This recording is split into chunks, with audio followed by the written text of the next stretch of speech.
What cosmic monsters lurk in the hearts of galaxies, so powerful they can trap light itself? We are about to take a deep dive into 50 incredible facts about the universe's most colossal black holes. By the end of this journey, you will possess a profound understanding of these gravitational behemoths.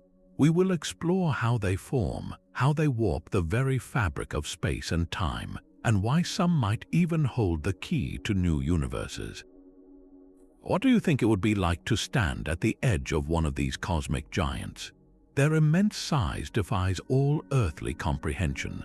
A supermassive black hole is not merely a large version of the black holes formed by collapsing stars. Those are its stellar mass cousins, weighing perhaps up to 20 times our Sun. A supermassive black hole is an entirely different class of cosmic monster. Its mass is measured in the millions, even billions of solar masses, a gravitational titan that makes its home in the very heart of nearly every large galaxy, including our own Milky Way. To understand its power, we must look at its two most crucial features. First is the event horizon. This is not a physical surface, but a boundary in space, the ultimate point of no return. Once anything, even light, crosses this invisible threshold, it is lost forever to the outside universe. Think of it as the edge of a cosmic whirlpool so powerful that not even the fastest fish can swim back out. At the very center of this gravitational maelstrom lies the second feature, the singularity. This is the heart of the black hole itself, a point where matter is crushed into an infinitely dense and infinitely small core. Our current laws of physics simply break down when trying to describe it. The entire immense mass of billions of suns is concentrated into a single, unimaginable point. It is a place where the fabric of reality, as we know it, comes to an end. For decades, these cosmic giants remained purely theoretical, their existence inferred only by their violent effects on the space around them. That all changed in April 2019, when a team of scientists unveiled an image that shook the foundations of astronomy.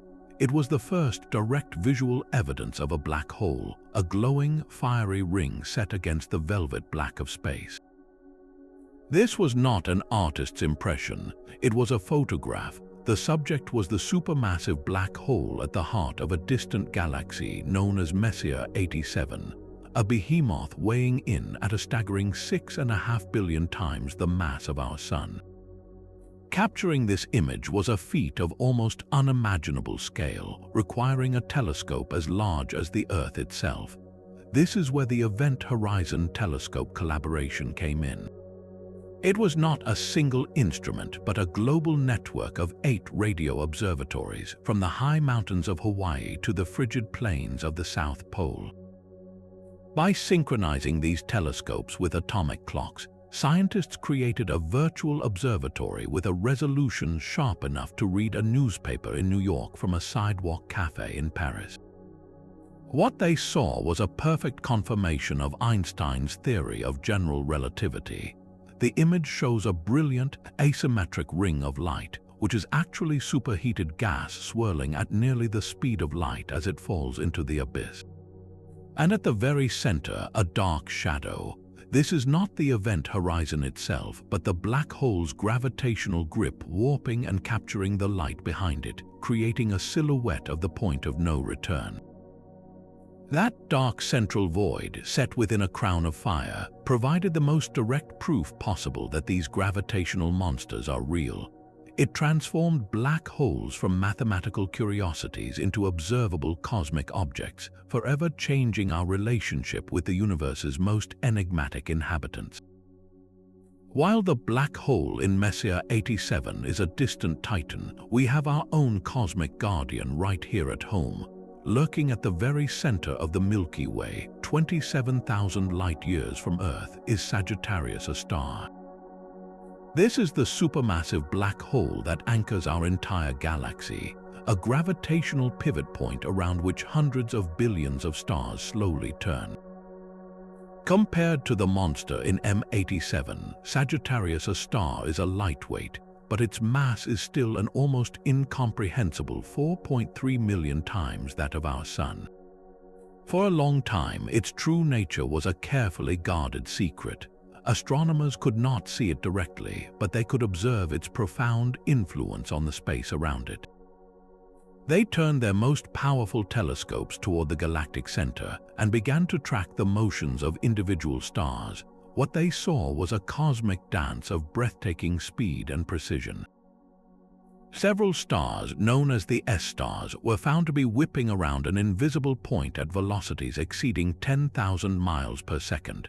One star, called S2, completes a full orbit in just 16 years, a blistering pace that only makes sense if it is being flung around by the immense gravity of a supermassive black hole. These stellar orbits provided the most compelling, indirect proof that Sagittarius A was not just a dense cluster of stars, but a singular, massive object. Then, in May 2022, the Event Horizon Telescope collaboration did it again. They unveiled the first ever image of our own galactic monster. The picture of Sagittarius A is strikingly similar to the one from M87, a glowing ring of hot plasma with a dark central shadow, yet it is also profoundly different. Because Sagittarius A is over 1,000 times less massive than its cousin, its event horizon is smaller and the material around it orbits much faster. This made the image incredibly difficult to capture, as the light pattern changed in a matter of minutes, like trying to photograph a toddler on a sugar rush compared to a calm adult.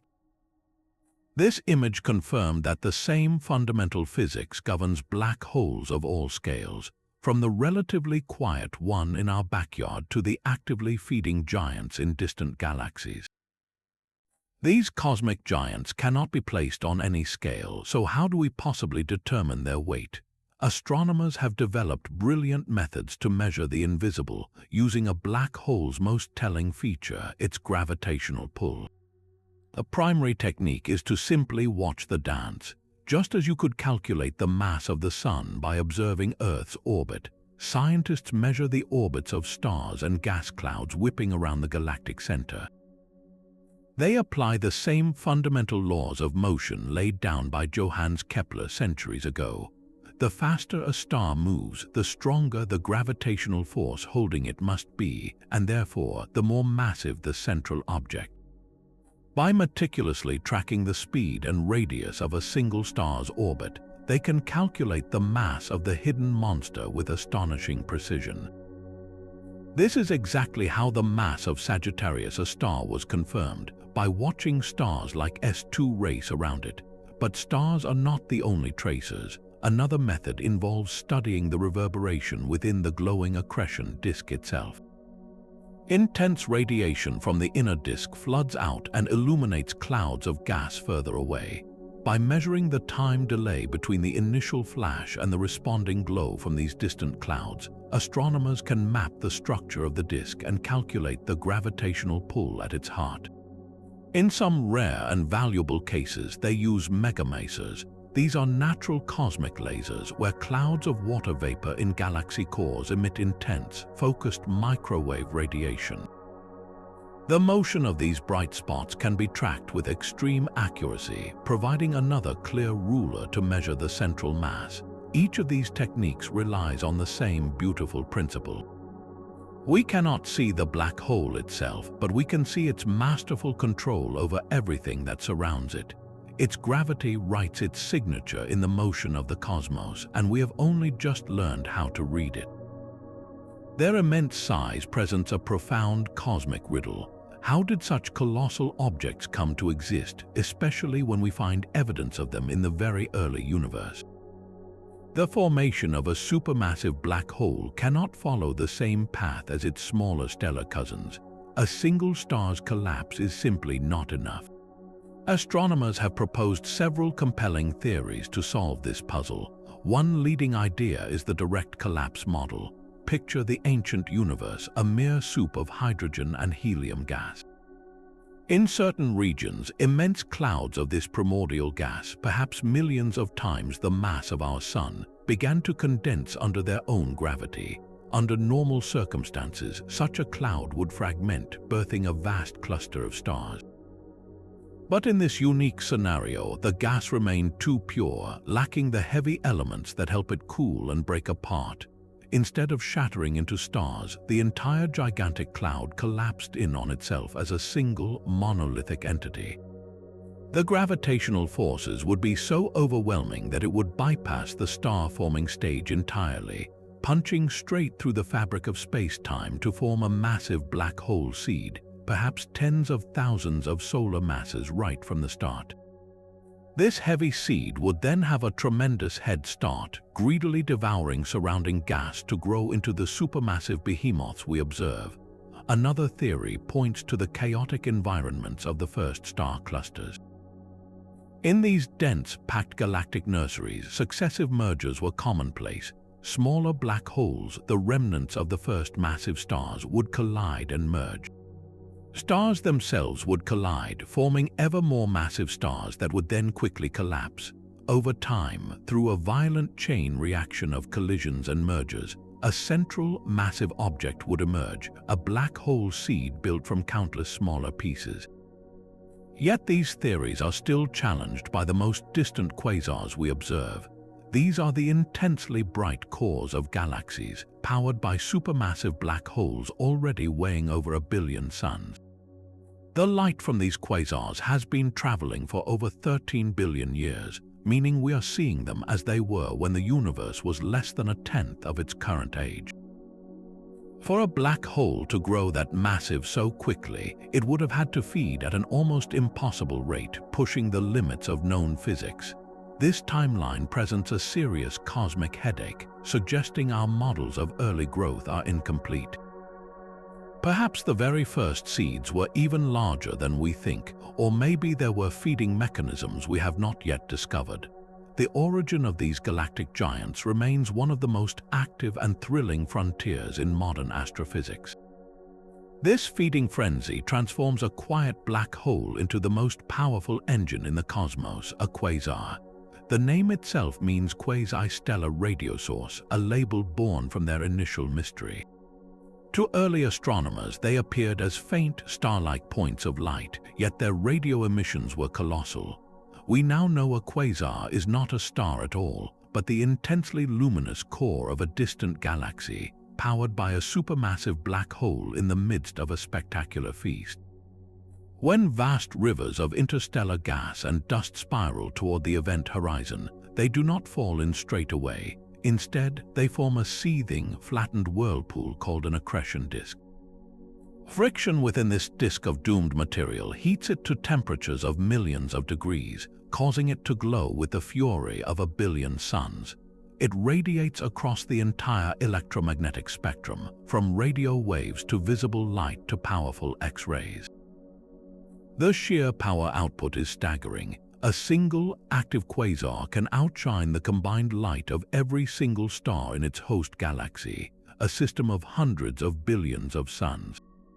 This makes quasars the brightest persistent objects in the entire universe, visible from the farthest cosmic shores. Their incredible brilliance acts as a cosmic lighthouse, piercing through billions of light years of intervening space and time.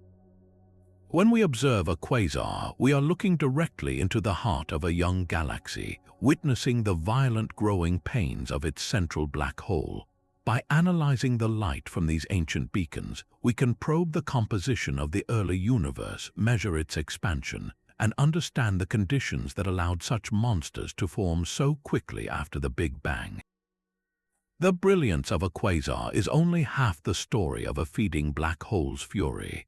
Sometimes that seething accretion disk can launch the most powerful beams in the known universe, relativistic jets. Picture a cosmic fire hose of pure energy blasting out from the black hole's north and south poles. These are not gentle streams, but narrow, focused beams of superheated plasma. Particles accelerated to velocities so close to the speed of light that the laws of relativity warp their very existence. The engine for this incredible launch is a combination of the black hole's immense spin and its unimaginably powerful magnetic fields. As the black hole rotates, it twists the magnetic field lines threading through its accretion disk into a tightly wound, colossal structure. This acts like a slingshot, channeling some of the infalling material and redirecting it outward along the poles, launching it across the cosmos. These jets can stretch for staggering distances, punching far beyond their host galaxy and carving through intergalactic space for hundreds of thousands, even millions of light years. Their impact is profound and destructive. When these relativistic jets slam into the thin gas that permeates galaxy clusters, they dump enormous amounts of energy into it. This heats the gas to extreme temperatures, preventing it from cooling down and collapsing to form new stars. In this way, a single supermassive black hole, through these incredible jets, can dictate the fate of an entire galactic neighborhood, effectively shutting down star birth for millions of light years around it. It is a stunning demonstration that a black hole's influence is not confined to its immediate vicinity, but can reach out across the void to shape the evolution of the cosmos itself. But even the most powerful quasars have their champions, and one stands above all others. Ton 618 is an ultramassive black hole, a cosmic heavyweight so immense it redefines the scale of what we thought was possible. Its mass is estimated at a staggering 66 billion times that of our Sun. This is not merely a supermassive black hole, it is a category of its own, a gravitational titan that pushes the very limits of theoretical physics. We find it at the heart of a brilliant quasar, a beacon of light so powerful we can detect it from over 10 billion light years away. When you look at its light, you are gazing back to a time when the universe was still in its cosmic infancy. Its accretion disk is a maelstrom of incandescent gas, a whirlpool of matter so vast and so ferociously hot that it outshines entire galaxies. To truly comprehend its size, we must look at its event horizon, the point of no return. For any black hole, we can calculate the size of this boundary, known as its Schwarzschild radius. For Ton 618, this dark sphere is not just large, it is gargantuan. Its diameter extends for hundreds of billions of miles, a void so wide it would easily engulf our entire solar system. The edge of its shadow would lie far beyond the orbit of Pluto, swallowing every planet, every asteroid, and every comet in a single immense darkness. This black hole is not just an object in space, it is a region of space, a sovereign territory of gravity whose borders are defined by absolute oblivion. Ton 618 serves as a critical benchmark, showing us the theoretical upper limit for how large a black hole can grow before its own feeding mechanisms begin to falter. It is a monument to cosmic extremes, a solitary giant ruling a domain of pure gravity from the edge of time itself. Crossing the event horizon would be the least of your worries with a smaller black hole. The real danger comes from a process as bizarre as its name, spaghettification. This is the ultimate stretch, a gravitational tug of war that your body could never survive. As you fall feet first toward a stellar mass black hole, the pull of gravity on your feet is exponentially stronger than the pull on your head. This difference in force, known as a tidal force, stretches you lengthwise, pulling you apart like soft taffy. Simultaneously, the sides of your body are compressed inward by the same overwhelming gravity. You would be stretched and squeezed simultaneously, transformed from a three-dimensional person into a long, thin stream of atoms, a single strand of human spaghetti spiraling into the void. This gruesome transformation would happen well before you reach the event horizon of a smaller black hole, making the point of no return a moot point. But with a supermassive black hole, the story is strangely different. Because these giants are so immense, their event horizons are vastly larger, and their gravity, while unimaginably strong, is spread out over a much greater distance. The change in gravity from your head to your feet at the event horizon is far more gradual. You could theoretically cross the boundary into the black hole's interior before the tidal forces became strong enough to rip you apart. For a fleeting moment, you would be inside a black hole, still in one piece, with the laws of physics as we know them ceasing to apply around you. It is a chilling cosmic irony that the largest, most destructive objects in the universe might offer a slightly less immediately violent end, a final moment of eerie calm within the ultimate storm. Yet even a sovereign territory of absolute oblivion may not last forever. Stephen Hawking proposed a brilliant and paradoxical idea that black holes are not truly black. They can, in fact, glow. This faint emission is known as Hawking radiation, and it arises from the bizarre rules of the quantum world that govern the very small. Empty space is not truly empty. It is a seething sea of virtual particles, pairs of particles and antiparticles that constantly pop into existence and then annihilate each other in an incredibly short span of time. Normally, this happens without any net effect, but at the very edge of a black hole's event horizon, something strange can occur. One of these virtual particles might fall across the threshold while its partner escapes into the wider universe.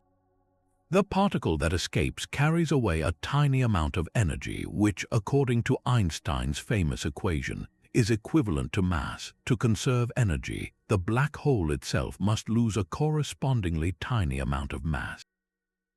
This is Hawking radiation, a slow but steady leak of energy from the most perfect trap in the cosmos. Over unimaginable eons, this process causes the black hole to evaporate, shrinking until it potentially vanishes in a final burst of energy. For a supermassive black hole like Ton 618, this timeline is beyond human comprehension. The rate of evaporation is inversely related to the black hole's mass. The larger the black hole, the slower it leaks.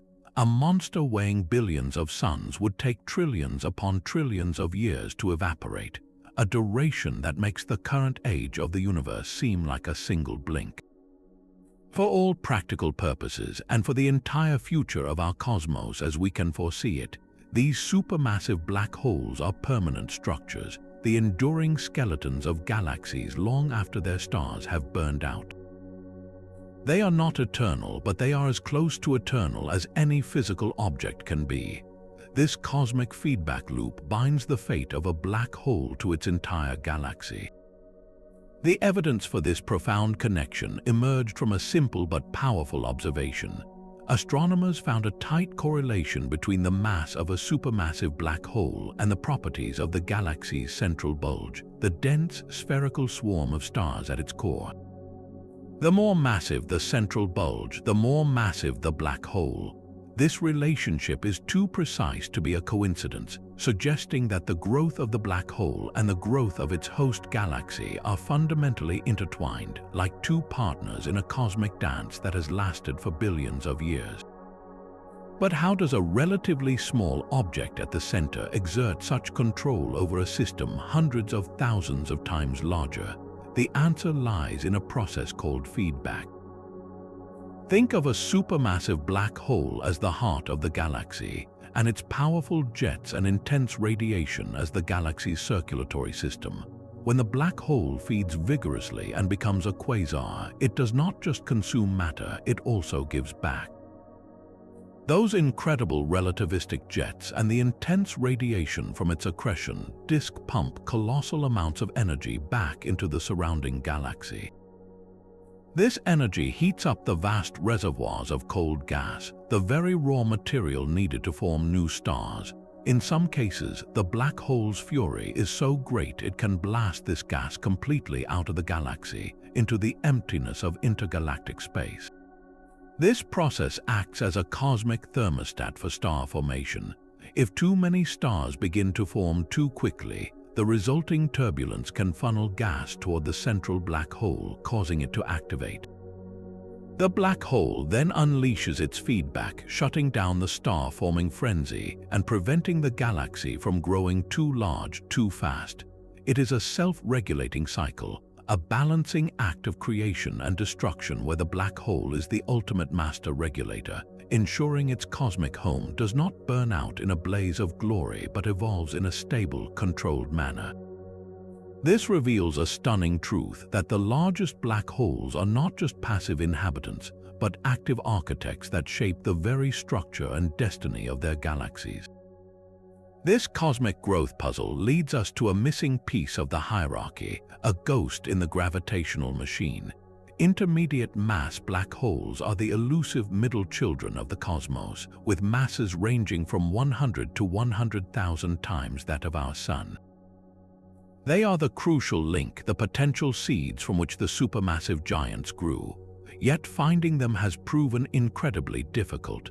They do not possess the brilliant, quasar-like glare of their supermassive relatives, and they are far more massive and rare than the black holes formed from single collapsing stars. They exist in a quiet, observational shadow, emitting very little light unless they are actively feeding on a passing star. So where do we hunt for these cosmic phantoms? Astronomers suspect they may be hiding in two key locations. The first is within the dense cores of ancient globular clusters, vast spherical swarms of hundreds of thousands of stars that orbit galaxies like distant satellites. In these crowded stellar cities, frequent close encounters could have led to the mergers of many smaller black holes, building up an intermediate mass object over billions of years. The second promising location is at the hearts of dwarf galaxies, the small, primitive building blocks of larger galaxies like our own. If a black hole seed formed early in one of these small galaxies, it would have a dominant gravitational influence from the very beginning. Observing stars whipping around the center of a dwarf galaxy could reveal the telltale signature of a hidden intermediate mass black hole. Confirming their existence is not just about ticking a box in a classification chart. It is the key to understanding the growth hierarchy of black holes. Did the supermassive monsters start from these heavy seeds, giving them a massive head start, or did they build themselves up more slowly from much smaller beginnings?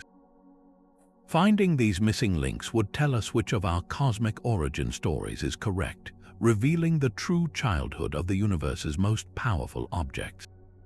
Just when we thought Ton 618 represented the ultimate limit, an even greater giant emerges from the cosmic depths. Meet Phoenix A, the current reigning champion of black holes, a gravitational sovereign whose mass defies belief.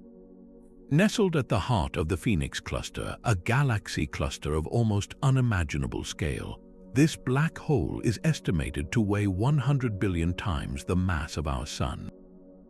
Its sheer size forces us to redraw the boundaries of what we thought was possible for a single celestial object. The environment that spawned such a monster is itself a realm of extremes. The Phoenix cluster is one of the most massive and luminous galaxy clusters known, a sprawling cosmic metropolis where thousands of galaxies are bound together by gravity, all swimming in a seething ocean of superheated gas. It is within this colossal arena that Phoenix A holds court. Its power is not hidden, it is written across the cluster itself in letters of energy and emptiness. Astronomers have observed immense cavities, vast bubbles carved out of the million-degree cluster gas that stretches for hundreds of thousands of light-years. These are the scars of the black hole's most powerful outbursts, titanic eruptions that occur when the black hole, in a fit of violent feeding, unleashes jets of such ferocity that they blow away the surrounding intergalactic medium. To measure the mass of such a distant behemoth, scientists rely on a combination of techniques. They study the motion and temperature of the hot gas at the cluster's core, using it as a tracer for the immense gravitational pull anchoring it all. The speed of stars whipping around the galactic center provides another key measurement. The data points to a central mass so colossal it challenges our understanding of black hole growth. How could an object accumulate 100 billion solar masses in the lifetime of the universe? At some point, the very process of accretion should become self-limiting as the radiation from the infalling matter pushes back against further growth. Phoenix A seems to have shattered that theoretical ceiling, suggesting that in the most extreme environments of the early cosmos, feeding mechanisms existed that we are only beginning to comprehend. This black hole is not just an object, it is a question, a challenge to our models of physics posed by the universe itself. The brilliant fury of a quasar is just one face of a much larger cosmic family. These are all types of active galactic nuclei, or AGN for short. This is the scientific umbrella term for any galaxy whose core is violently lit up by a feeding supermassive black hole. The incredible diversity we see from Earth depends entirely on our perspective, on the angle from which we view this cosmic engine. Think of it like a lighthouse in a fog. If you're looking at it from the side, you see the bright tower and the sweeping beam of light as it passes by. This is similar to a Seyfert galaxy, a spiral galaxy with a moderately bright star-like core. Its black hole is actively feeding, but we are not staring directly down the barrel of its most powerful jets. Then there are the blazars, the most violently variable objects in the sky. A blazar is what we see when our telescopes are pointed almost directly down the throat of one of the black hole's relativistic jets. It is like staring straight into the beam of that cosmic lighthouse, a blinding, focused point of energy that can flare up and dim dramatically in a matter of hours. Because the jet is aimed almost right at us, its light is amplified and its fluctuations are extreme, making blazars intense sources of gamma rays. Finally, we have the radio galaxies. From our vantage point, we see these giants from the side, with their colossal jets and massive lobes of radio-emitting plasma stretching far into intergalactic space. They are often less brilliant in visible light than quasars, but they dominate the radio spectrum, their vast structures telling the story of the black hole's long-term power output. So a Seyfert galaxy, a quasar, a blazar, and a radio galaxy could all be fundamentally the same object, a supermassive black hole with an accretion disk and powerful jets. The only difference is the orientation of its cosmic machinery relative to our line of sight. This reveals a profound truth about the universe, that what we see is not just about the object itself, but about our unique window into its violent, spinning heart. The immense gravity of a supermassive black hole does more than just trap light. It can also twist the very path that light takes through the cosmos. This phenomenon is called gravitational lensing, a dramatic confirmation of Einstein's theory that massive objects warp the fabric of space-time. Think of space as a vast, taut rubber sheet. Placing a heavy weight like a black hole creates a deep dimple. Now imagine rolling a tiny marble past this dimple. Its path would curve around the depression. Light behaves in exactly the same way. When the light from a distant galaxy travels toward us and passes near a supermassive black hole, its straight path is bent by this gravitational dimple in space. From our vantage point, the background galaxy appears in a different, distorted location. In the most perfect alignments, this creates a breathtaking cosmic mirage known as an Einstein ring. The black hole's gravity acts like the base of a wine glass, smearing the distant galaxy's light into a perfect, or nearly perfect, circle of fire hanging in the void. More often, the alignment is slightly off, creating multiple warped images of the same galaxy or long, stretched out arcs of light like celestial smiles etched across the telescope's view. But this is far more than just a spectacular visual effect. It is one of astronomy's most powerful tools. By carefully measuring the degree of distortion, the separation of the multiple images, and the shape of the resulting Einstein ring, scientists can perform a cosmic weigh-in. They can calculate the total mass of the black hole and the immense halo of dark matter surrounding its host galaxy. Every warped image is a precise calculation of gravity itself, allowing us to measure the invisible and map the distribution of dark matter in a way no other method can. This gravitational lens, forged by the universe's most destructive force, becomes a unique window into the hidden architecture of the cosmos. This mathematical boundary is defined by a simple, elegant concept called the Schwarzschild radius. For any amount of mass, there is a specific, critical size you could compress it down to where its gravitational pull becomes so strong that not even light can escape. That threshold is its Schwarzschild radius, and it marks the location of the event horizon. The formula itself is surprisingly straightforward. It states that the Schwarzschild radius is equal to 2 times the gravitational constant times the object's mass, all divided by the speed of light squared. While the constants are complex, the relationship is beautifully simple. The radius grows in direct proportion to the mass. Double the mass, and you double the size of the event horizon.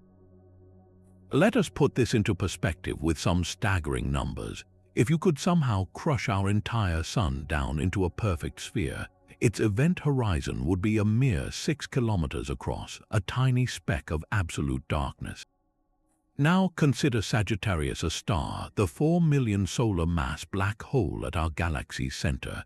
Its event horizon would stretch for about 24 million kilometers. That sounds vast, and it is, but it is still smaller than the orbit of Mercury around our sun. Then we have the true titans like Ton 618. With a mass of 66 billion suns, its Schwarzschild radius expands to a diameter of about 400 billion kilometers. That is a sphere so immense it could contain our entire solar system many times over, swallowing every planet out to the distant Oort cloud. The crucial thing to remember is that this boundary is not a solid surface you could touch or crash into. It is a one-way gate in the fabric of the universe, a mathematical line in the sand drawn by gravity itself. Once any particle, any signal, or any fragment of information crosses that invisible threshold, its path leads only inward, forever severed from the rest of the cosmos. When galaxies collide, their central black holes are destined for a gravitational tango. We have strong theoretical reasons to believe that binary systems of supermassive black holes should exist, 2 colossal giants locked in a slow, cosmic waltz at the heart of a merged galaxy. This is the expected outcome when 2 galaxies, each with its own central monster, spiral together and combine. Their black holes, drawn by gravity, sink toward the new common center. They begin to orbit one another, separated by a distance that could be as small as our solar system, yet containing the mass of millions or even billions of suns. For a long time, this was a compelling prediction, but finding direct evidence was a monumental challenge. How do you see 2 distinct objects so far away that they appear as a single, tiny point of light? Astronomers had to become cosmic detectives, looking for subtle clues in the behavior of distant quasars. One telltale signature is a periodic flicker. If one black hole is actively feeding and bright, its light could dim and brighten in a regular, repeating pattern as its companion black hole tugs on it, distorting the accretion disk.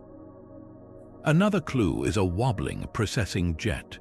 A jet shooting out from one of the black holes might not appear as a straight line, but would instead wiggle or corkscrew through space as the binary pair rotates, like a spinning lawn sprinkler on a cosmic scale. These systems are more than just cosmic curiosities. They are the ultimate laboratories for gravity. A binary supermassive black hole is a prime source for future gravitational wave observatories, like the planned Laser Interferometer Space Antenna, or LISA. This ambitious mission will consist of 3 spacecraft flying in a giant triangle, millions of kilometers apart, using lasers to detect the subtle ripples in spacetime itself. The slow, merging dance of a binary supermassive black hole would create a constant, low-frequency hum of gravitational waves, a song of spacetime that LISA is perfectly tuned to hear. Listening to this cosmic chorus will allow us to witness the final moments before 2 gravitational titans become one. But this slow evaporation leads us to one of the most profound puzzles in all of science, the black hole information paradox. At its heart is a fundamental conflict between 2 pillars of physics. Quantum mechanics, the rules governing the very small, states with absolute certainty that information is never truly lost. The specific configuration of every particle that falls into a black hole, its type, its spin, its energy, this information must be preserved in some form. It can be scrambled like an egg, but it can never be erased from the universe. General relativity, however, paints a very different picture. It tells us that once anything crosses the event horizon, it is irretrievably gone, its information forever severed from our reality, crushed into the singularity. For decades, physicists hoped that when a black hole evaporated via Hawking radiation, the information might somehow be encoded in that faint glow. But Stephen Hawking's own calculations initially suggested the opposite. The radiation he predicted was purely thermal, a featureless hiss of random energy. It contained no information about what fell in, just the temperature of the black hole itself. So when the black hole finally vanishes, where did all that information go? Did it simply cease to exist, violating a core principle of quantum physics? This is the paradox in its most troubling form. To resolve this, theorists have proposed some truly mind-bending ideas. One radical solution is the holographic principle, which suggests that all the information about what fell into the black hole is not stored inside, but is instead smeared across a two-dimensional surface on the event horizon, like a cosmic fingerprint encoded on the surface of a bubble. Our three-dimensional reality, including everything inside the black hole, is merely a projection of this information. Another startling proposal is the firewall hypothesis. It suggests that the event horizon is not a peaceful boundary, but a blazing wall of energetic particles that would instantly incinerate anything crossing it.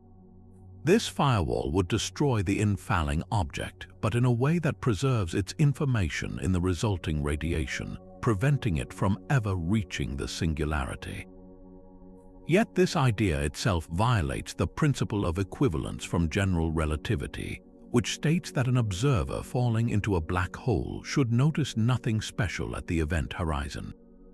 There is no easy answer here. The information paradox forces us to confront the fact that our two most successful theories of reality are fundamentally incompatible when pushed to this extreme.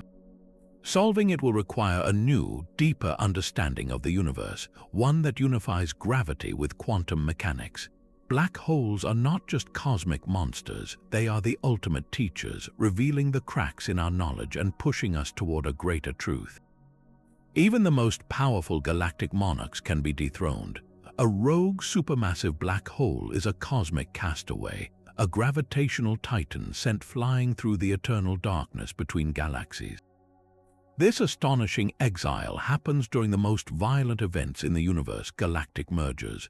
When two galaxies collide, their central black holes begin their slow, inevitable dance toward one another. But sometimes a third massive object, like another black hole from a previous merger, can enter the fray. The resulting three-body gravitational interaction is chaotic and unstable. In a cosmic game of billiards, one of the black holes can be slingshotted outward at tremendous speed, flung from its galactic throne and cast out into the void. This ejection is so violent and so fast that the black hole can be traveling at thousands of miles per second, completely escaping the gravitational pull of its former home. It becomes a dark, lonely wanderer, carrying its immense mass into the emptiness of intergalactic space. Detecting these solitary giants is one of astronomy's greatest challenges. They emit no light of their own, and with no surrounding gas to feed upon, they are effectively invisible. The hunt requires looking for subtle, ghostly signatures. One telltale clue is a strange, linear stream of stars. During the violent ejection, the black hole's immense gravity can rip a trail of stars from the galactic core, dragging them along like a cosmic bridal veil as it flees into the abyss. Another method involves spotting a bright, compact quasar that is completely isolated, with no host galaxy visible around it at all. This suggests a black hole that was ejected while still actively feeding, a beacon shining from the middle of nowhere.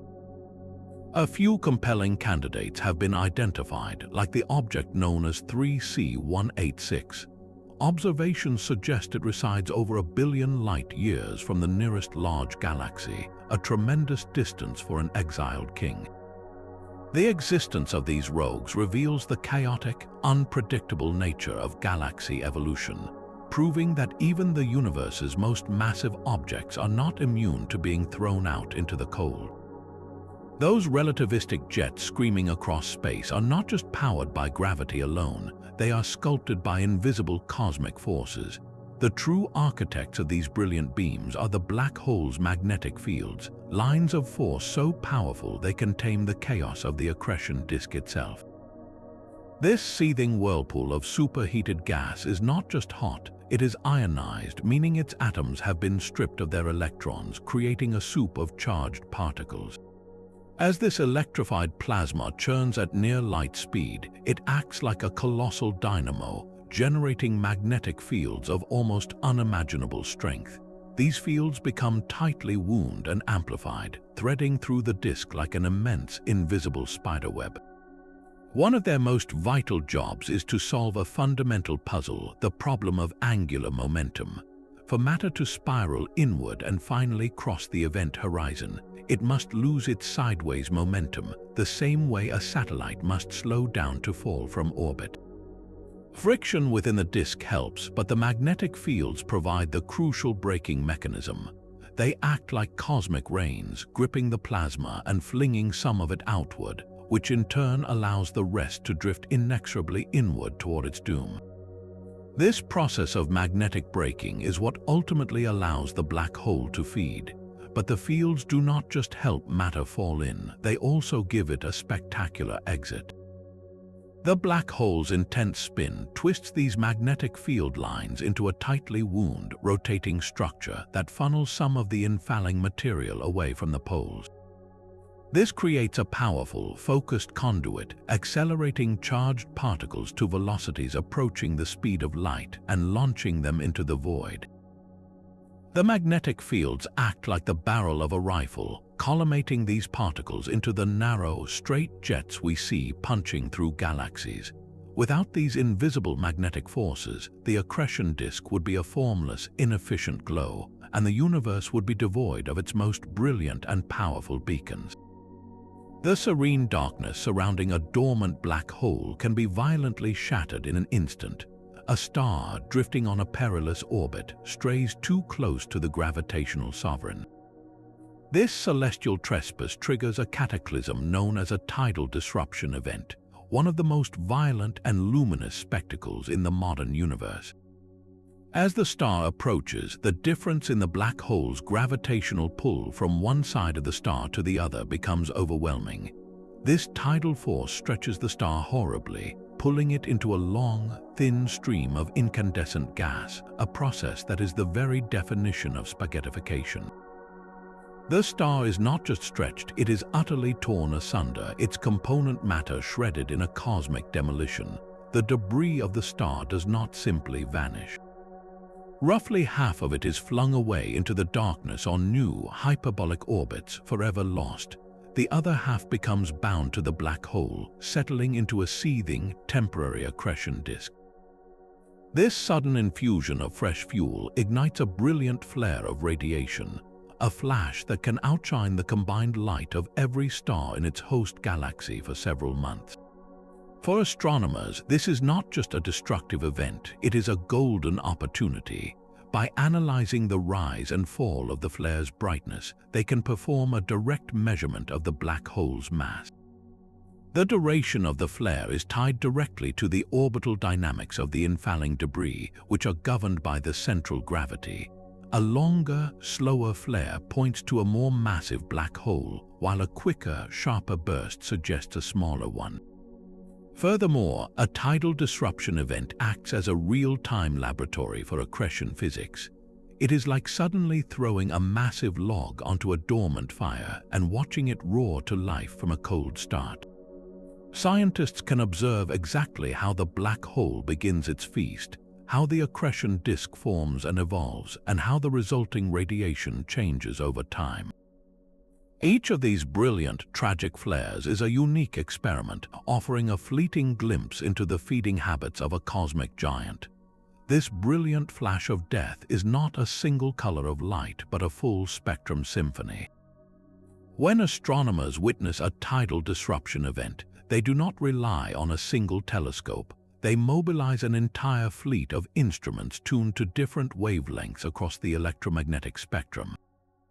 Each type of light reveals a different chapter of the story. The initial moments of the star's destruction are often heralded by a powerful blast of X-rays. This high-energy radiation comes from the innermost, hottest region of the newly formed accretion disk, a zone of plasma heated to millions of degrees as it spirals toward the event horizon. Space-based observatories like NASA Chandra or Swift satellite are crucial for catching this first, furious scream of energy. As the event unfolds, the outburst also floods space with ultraviolet and visible light. This is the glow from the outer, slightly cooler parts of the debris stream and disk, a brilliant fireball that can outshine entire galaxies for a short time. Ground-based optical telescopes continuously scan the skies for these sudden, new points of light, these stellar ghosts appearing where none existed before. Radio telescopes, meanwhile, listen for the aftermath, the telltale static produced when the explosion's shockwave plows into the surrounding interstellar medium. This multi-wavelength approach reveals that not all tidal disruption events are created equal. Astronomers are discovering there are distinct flavors. Some TDs are dominated by intense X-ray emission from the very beginning. Others are overwhelmingly bright in ultraviolet and optical light with surprisingly weak X-ray signals. Why the difference? The type of star being shredded plays a role. A large, puffy star will create a different debris stream than a dense, compact one. The mass of the black hole itself is a major factor, with larger black holes producing longer, slower flares. Perhaps most intriguingly, our viewing angle might be the key. If we are looking face-on into the fiery maw of the newly formed accretion disk, we might see directly into the hot inner engine, registering powerful X-rays. But if we are viewing from the side, our line of sight might be blocked by a thick curtain of debris, and we would primarily see the brilliant ultraviolet glow from the outer disk. This makes each event a unique, controlled experiment. By studying the light curve and the spectrum across all these wavelengths, scientists can effectively perform a cosmic autopsy, determining the mass of the black hole, the type of star it consumed, and the geometry of the feast. While these events are rare, with perhaps only a handful occurring in a typical galaxy every 100,000 years, modern sky surveys now catch dozens of them each year, building a catalogue of destruction that is slowly teaching us the universal rules of how black holes wake up and dine. A black hole's terrifying complexity hides an astonishingly simple soul. This is the essence of the no-hair theorem, one of the most profound and elegant ideas in all of physics. It tells us that an isolated black hole, no matter how it was born or what it has consumed, can be completely described by just three numbers: its mass, its electric charge, and its spin. Everything else, every single detail about the stars, planets, and gas clouds that fell in, is permanently erased. The type of matter, its chemical composition, whether it was a diamond planet or a cloud of pure hydrogen, none of it matters. All that intricate information is lost behind the event horizon, scrubbed away by gravity's ultimate power. This is why it is called no hair. A black hole has no individual features, no frizz, no distinguishing traits beyond those three fundamental quantities. It is the universe's most effective amnesia machine. This makes a black hole, for all its fearsome reputation, the simplest possible object in the entire cosmos. Think of it like this: you could describe a planet like Earth with an almost endless list of properties, its mountains, oceans, atmospheric composition, and magnetic field. But a black hole is stripped down to its barest gravitational essence. It does not matter if it formed from a single collapsing star or from the merger of 100 smaller black holes, the end product is indistinguishable. This incredible simplicity is a direct prediction of Einstein's theory of general relativity, and it presents a beautiful paradox. How can an object born from such chaotic and complex processes become so perfectly featureless? How do we even test such a theoretical idea? The answer lies in the black hole's shadow, the same dark silhouette captured by the Event Horizon Telescope. The shape and size of that shadow are determined exclusively by the black hole's mass and spin. If the no-hair theorem is correct, the shadow should be a nearly perfect circle, with only a slight distortion caused by rotation. Any significant lumpiness or asymmetry would mean the theorem is wrong, that the black hole has retained some hidden structure, some phantom hair. The stunning images we have of both M87 and Sagittarius A star show shadows that are beautifully circular, providing the strongest observational evidence yet that the no-hair theorem holds true. These silent, dark spheres in the void are the ultimate minimalists, reducing a history of cosmic violence down to just 3 simple numbers. That perfect simplicity defined by mass, charge, and spin holds a deeper secret, for the spin of a black hole is its engine of destruction. While we can weigh a black hole by watching stars dance around it, measuring its rotation is a far more subtle art, requiring us to decode the final, desperate light from the very edge of the abyss. One of the most powerful methods involves listening to the X-ray scream of iron atoms. Picture the inner accretion disk, a maelstrom of superheated gas spiraling at near light speed just outside the event horizon. Within this inferno, atoms of iron are constantly being excited, and as they calm down, they emit a very specific, sharp spike of X-ray light, a signature as unique as a fingerprint. But in the crushing gravity of a black hole, this clean signal becomes profoundly distorted. The light is stretched to longer, redder wavelengths by the black hole's immense gravity, an effect called gravitational redshift. At the same time, the frantic orbital motion of the gas creates an extreme Doppler effect. The gas moving toward us at a significant fraction of light speed compresses its light, making it bluer and more energetic, while the gas moving away stretches its light, making it redder. The combination of these two relativistic effects smears that sharp iron fingerprint into a broad, skewed, and asymmetrical smear. It is this distorted shape, this broadened X-ray line, that holds the key. By carefully modeling its unique profile, scientists can deduce how close the inner edge of the accretion disk gets to the event horizon, and that distance is dictated entirely by the black hole's spin. A non-spinning black hole has a much larger gap between its disk and its event horizon. But as spin increases, that inner edge is dragged inward, orbiting closer and closer to the point of no return. The more skewed and broadened the iron line appears, the faster the black hole is rotating. Why does this rapid rotation matter so profoundly? Spin is the ultimate power source. A rotating black hole stores immense energy in its whirlpool of space-time, energy that can be tapped. It is this rotational energy that helps power the colossal relativistic jets, acting like a cosmic turbine.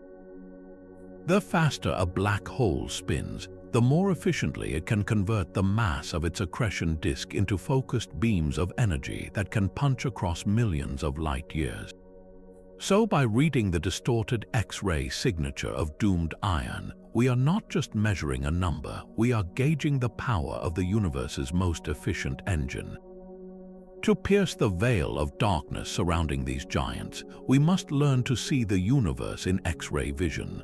This is the profound legacy of NASA's Chandra X-ray Observatory, a telescope that has fundamentally reshaped our understanding of black holes by revealing their high-energy fury. While optical telescopes show us the starry structure of galaxies, Chandra sees the blazing heart of the action. The superheated plasma swirling in accretion disks and the relativistic jets screaming across space are both millions of degrees hot, and matter at such extreme temperatures emits copious amounts of X-rays. Chandra's exquisite resolution allows it to pinpoint these energetic sources with stunning clarity, acting as a cosmic stethoscope placed on the chest of a galactic monster. One of its most significant contributions has been mapping the distribution of this searingly hot gas within immense galaxy clusters. These maps reveal vast cavities and ripples, the scars carved out by the powerful jets from central supermassive black holes. By studying these structures, scientists can measure the energy of these ancient outbursts, calculating the total power the black hole has injected into its environment over billions of years. Chandra has also provided critical insights into the chaotic dance of black hole binaries, observing the flickering X-ray glow as one black hole feeds and its companion tugs on the disk. Perhaps its most intimate portrait, however, comes from our own galactic center. Sagittarius A star is a quiet black hole, but it is not completely dark. Chandra has detected its faint, wavering X-ray glow, the sporadic sizzle of individual gas clouds and asteroids being heated to tremendous temperatures as they stray too close to the event horizon. This faint signal provides a crucial, real-time window into the feeding habits of a dormant giant, showing us that even in its quietest state, the heart of our galaxy still murmurs with the energy of its gravitational sovereign. The silent, invisible presence of dark matter may hold a secret dialogue with the universe's brightest monsters. While dark matter does not emit, absorb, or reflect light, its gravitational pull is the cosmic glue that holds galaxies together. This has led scientists to a compelling, if speculative, question. Could the supermassive black holes sitting at the centers of these galaxies be interacting with this mysterious substance in ways we can detect? One intriguing theory suggests that dark matter particles drawn by the immense gravity of the black hole could accumulate in a dense cloud around the galactic center. If these particles are their own antiparticles, a concept known as self-annihilation, they could destroy each other upon collision. This violent process would release a burst of high-energy gamma rays, a potentially detectable signal of the invisible dark matter's presence. We could be looking for the ghostly signature of dark matter in the very shadow of a black hole. An even more radical idea proposes that dark matter itself could have been the original seed for these cosmic giants. In the early universe, vast clumps of dark matter may have collapsed under their own gravity, forming primordial black holes directly. These dark matter-born black holes would then have served as the initial anchors around which ordinary matter gathered, eventually growing into the supermassive behemoths we see today. This theory elegantly links the two most mysterious components of the cosmos, suggesting that the invisible scaffolding of the universe also built its most powerful engines. While these connections remain unproven, they offer a thrilling new direction for research. By studying the high-energy environment around supermassive black holes, we are not just learning about gravity's extremes, we are potentially peering into the fundamental nature of the dark universe itself. The search for an answer is a hunt for the invisible, using the most luminous and destructive objects in existence as our guide. Our own galactic center holds a colossal secret, a pair of ghostly structures that dwarf everything else in the Milky Way. Known as the Fermi bubbles, these are two enormous spheres of superheated gas and energy, each stretching for 25,000 light-years, one north and one south of the galactic plane. They form a vast, hourglass-shaped monument centered on Sagittarius A star. We cannot see them with our eyes, but satellites tuned to detect high-energy gamma rays reveal them clearly, two colossal orbs of intense radiation towering over the entire galaxy. Their existence points to a cataclysm in our relatively quiet past. The leading theory is that these bubbles are the lingering scars from a time when our supermassive black hole was anything but dormant. Millions of years ago, Sagittarius A star likely experienced a period of intense feasting, devouring a massive cloud of gas or perhaps even a star cluster. This violent binge would have unleashed a titanic outburst, either a pair of powerful relativistic jets or a series of colossal winds erupting from its accretion disk. These jets or winds then blasted their way out of the galactic core, inflating these gigantic bubbles in the thin gas that permeates the halo of our galaxy. The event would have been brief on cosmic timescales, perhaps lasting only tens of thousands of years, but its impact is permanent. The Fermi bubbles are a fossil record of that ancient fury, a reminder that the seemingly calm giant at the heart of our galaxy is capable of violent eruptions that can reshape the very architecture of its home. Even a cosmic giant like Phoenix cannot grow forever. Physics itself places practical limits on its appetite, creating a ceiling for how large any black hole can become. One of the most fundamental constraints is the Eddington limit. This is a delicate balancing act between gravity and light. As a black hole pulls matter inward, that matter heats up and radiates an incredible amount of energy outward. This radiation creates a powerful pressure that pushes back against the infalling gas. The Eddington limit is the point where these two forces equalize. The outward push of radiation perfectly balances the inward pull of gravity. If a black hole tries to feed faster than this limit, the intense radiation pressure will literally blow its food supply away, shutting down the feast. It is like trying to fill a bucket under a torrential downpour. The force of the water splashing back prevents the bucket from filling any faster. Beyond this, the universe itself imposes a final deadline, the simple lack of time and material. A black hole can only grow as long as there is matter within its gravitational reach to consume. In the vast, ever-expanding cosmos, galaxies are becoming more isolated, and available gas is being used up or blown away into the void. The era of rapid, chaotic growth that allowed monsters like Phoenix to form is largely over.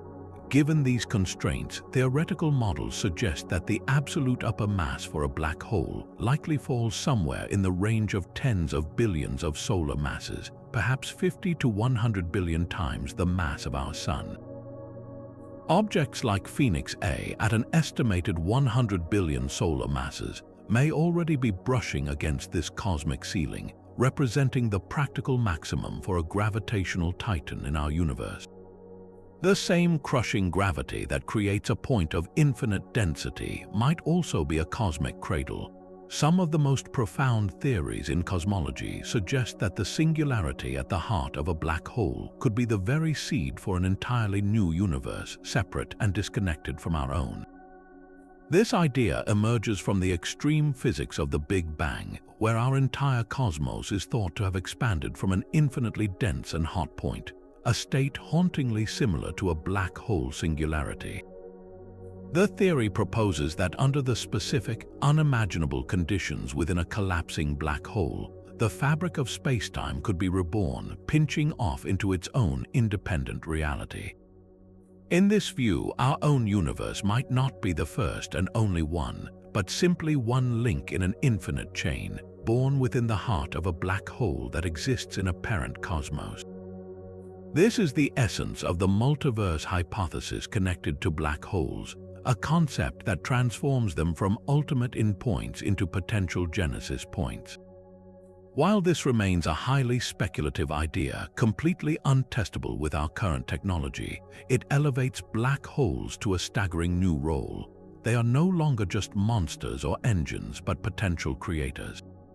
Each one could be a closed door, and behind that door, an entire new cosmos with its own laws of physics, its own stars and galaxies, and perhaps its own black holes, giving birth to yet more universes in an endless, recursive cascade. This places these gravitational titans at the very center of the most profound questions we can ask. Where did we come from, and what is the ultimate nature of existence? The largest black holes may not just shape galaxies, they could be the architects of cosmic reality itself. Peering back to the cosmic dawn requires a telescope that can see the unseeable. The James Webb Space Telescope, with its revolutionary infrared eyes, is doing exactly that, transforming our search for the universe's first monsters. Unlike optical telescopes whose view is blocked by vast clouds of cosmic dust, Webb's infrared sensitivity cuts through the obscuring veils. It captures the stretched, reddened light from the most distant galaxies, light that has been traveling for over 13 billion years. This allows it to witness the infancy of supermassive black holes, spotting them when they were just beginning their cosmic feast. What Webb is finding is both thrilling and deeply puzzling.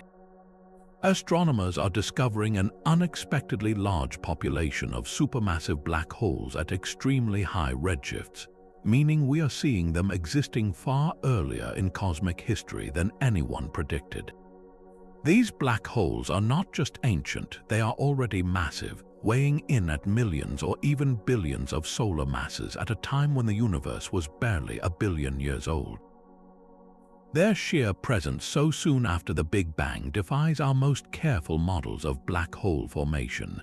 How could they grow so large so fast? The traditional growth methods seem too slow, like trying to grow a redwood tree in a single season.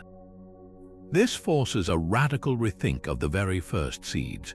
Were they born impossibly large from the collapse of primordial gas clouds, or did they find a way to feed at rates that somehow surpassed the theoretical Eddington limit, gorging themselves in a sustained cosmic binge? Beyond just finding these early giants, Webb is providing an unprecedented view of their relationship with their host galaxies.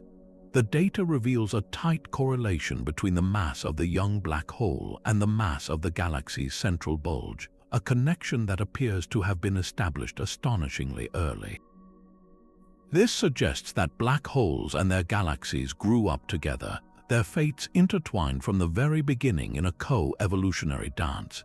The feedback from these active, feeding black holes, their radiation and winds, may have directly regulated the first great waves of star formation, shaping the destiny of galaxies before they ever took their modern forms. With every new deep field image, the James Webb Space Telescope is not just finding black holes, it is rewriting the story of their origin, revealing a primordial universe that was far more dynamic and densely populated with gravitational giants than we ever dreamed.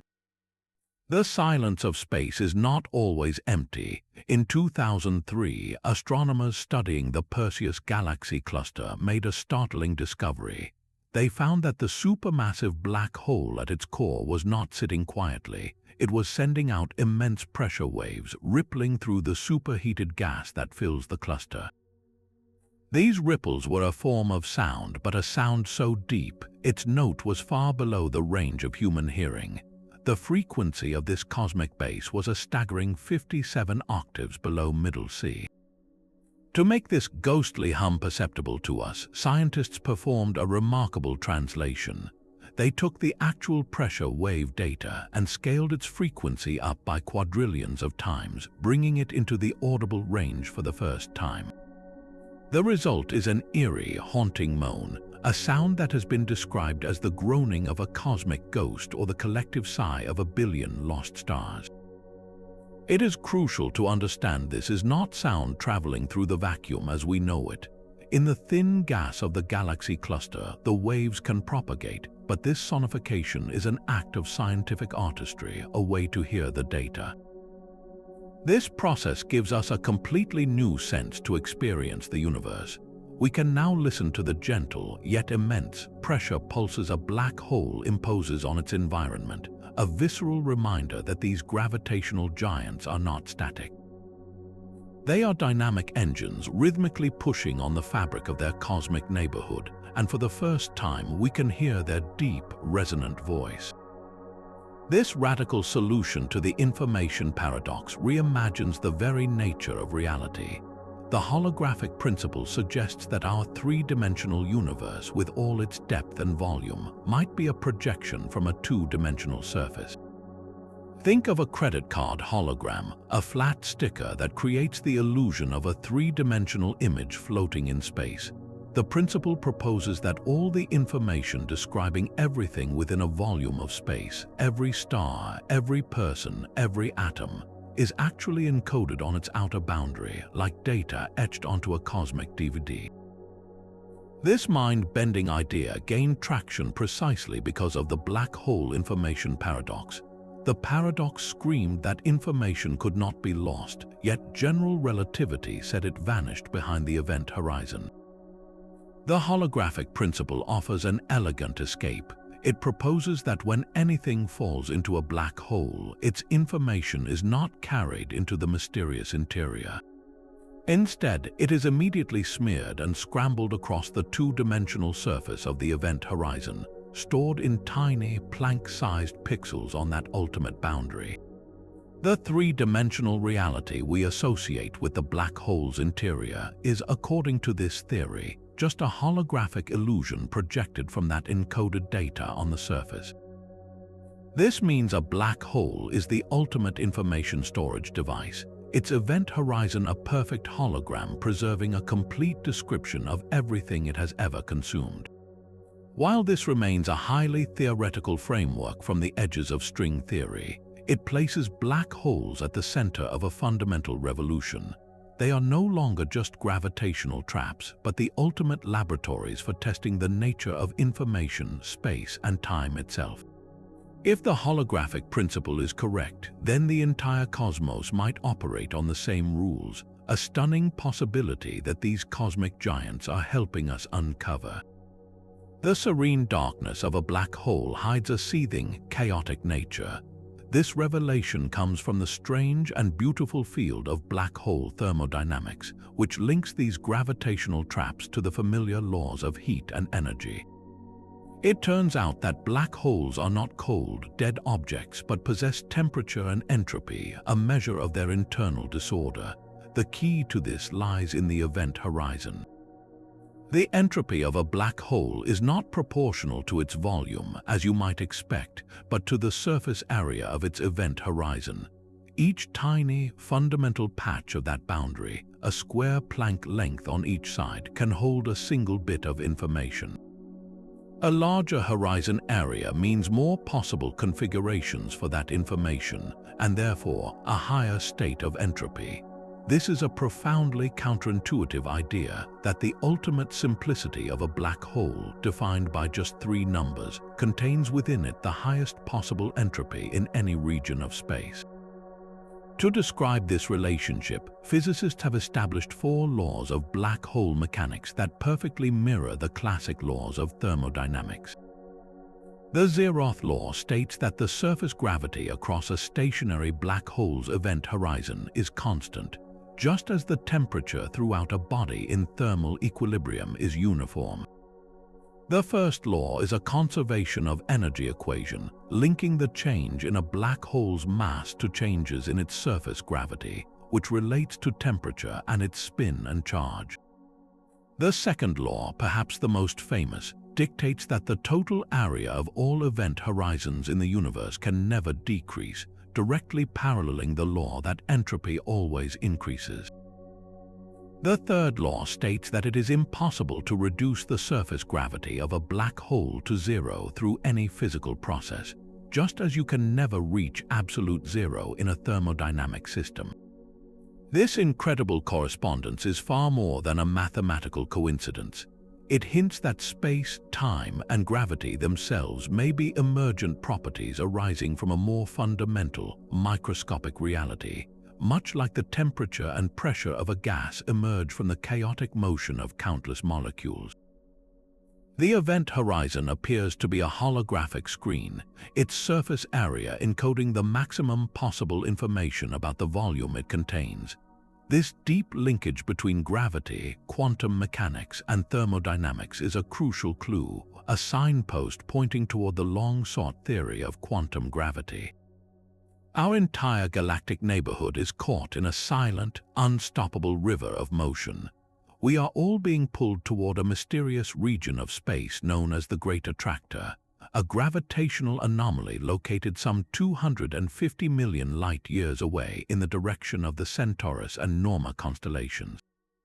This is not a conscious force, but the simple, relentless tug of gravity on the grandest scale imaginable. Our Milky Way, along with our local group of galaxies and thousands of others, is flowing toward this point at a breathtaking speed of over 600 kilometers per second. For a long time, the nature of this attractor was hidden from our view, obscured by the dense band of dust and stars at the center of our own galaxy, a region we call the zone of avoidance. But modern instruments, particularly those that can peer through the cosmic dust with X-ray and radio eyes, have revealed the source. The heart of the Great Attractor is the Norma Cluster, a massive, dense gathering of galaxies. And at the very center of that cluster sits a supermassive black hole, a gravitational anchor contributing its own significant pull to the immense collective. This black hole is not acting alone. Its power is woven into the far greater gravity of the entire Laniakea supercluster, a cosmic continent of over 100,000 galaxies to which we all belong. The Great Attractor is essentially the central, densest gravitational valley of this supercluster. This grand cosmic flow demonstrates that black holes are not isolated monsters. They are fundamental knots in the vast cosmic web, integral components of the large-scale architecture that dictates the motion of galaxies across billions of light years. The silent journey of our galaxy is steered in part by the dark heart of a distant cluster, proving that even in the emptiness between galaxies, the pull of a black hole can be felt. The same mathematics that describes a black hole's terrifying pull also offers a stunning escape.